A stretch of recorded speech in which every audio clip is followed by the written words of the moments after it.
Recently, I posted a video, and in the back, you can see my German Democratic Republic flag. I've been accused of being a communist and a socialist. First of all, I'm neither of those things. I collect historical items. I own a World War II Luftwaffe doll. Does that mean I support the Third Reich? No, it does not. People collect historical items all the time, and I'm particularly interested in German history. This leads me to my next point. A lot of people accuse Jews of being communist or socialist, etc. And this was one of the tactics that the Nazis used. I'm going to read a piece from you from State of Deception that is about inciting hatred, anti-Jewish propaganda. Propaganda referencing Judeo-Bolshevism was generally absent between August 1939 and June 1941, when Germany was allied with the Soviet Union. Propaganda in the service of mass murder. Following the German invasion of the Soviet Union on June 22, 1941, Nazi Germany embarked on the path of mass murder, with propaganda playing a crucial role in inciting hatred, justifying atrocities, and preparing the German population to accept or support even harsher measures against Jews and others in occupied territories and in Germany. The Soviet Communist Party and the Soviet state apparatus, in particular against the Jewish Bolshevik Commissar. This propaganda reinforced the Nazi linkage between European Jews and international communism and ratcheted up the images of the Jews as the enemy bent on the destruction of Germany.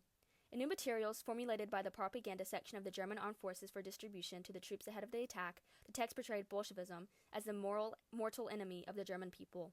Ruthless action was necessary against Bolshevik agitators, guerrillas, saboteurs, and Jews.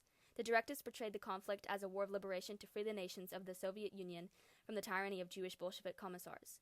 Propaganda companies were to be attached to army groups, and war reporters were urged to focus on Red Army atrocities and infringements of international law. The Wehrmacht propaganda material included vile stereotypes of the commissars. It would be an insult to animals if one were to call the features of these largely Jewish tormentors of people bestial. They're the embodiment of the infernal and have become the personification of insane hatred of everything that is noble humanity. Goebbels read Hitler's proclamation to German radio listeners, justifying the military campaign as a defense measure. Hitler aimed to thwart the conspiracies between the Jewish Anglo-Saxon warmongers and the Jewish power holders in Bolshevik Moscow.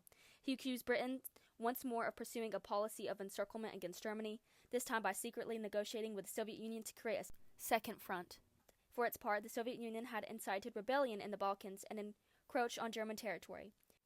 I want to stress that I'm not a communist, I'm not a socialist, I'm not a Bolshevik, okay? Etc. Whatever you want to throw at me that just goes against your ideals. People are still using propaganda, Nazi propaganda, and it's working. Do not say, oh, you're Jewish? Okay, so you're a communist or a socialist. Oh, you're a communist for having a GDR flag? Like I said, I collect historic items, and people do not have a problem with that when it's a non-Jew. They automatically see the Star of David, and they're like, oh my god, she's a communist. That's not true. That's just something to use fear against people to get you to not like a certain group. And as I've proved everybody, that's Nazi propaganda that is still being stressed today. So please stop calling me that, okay?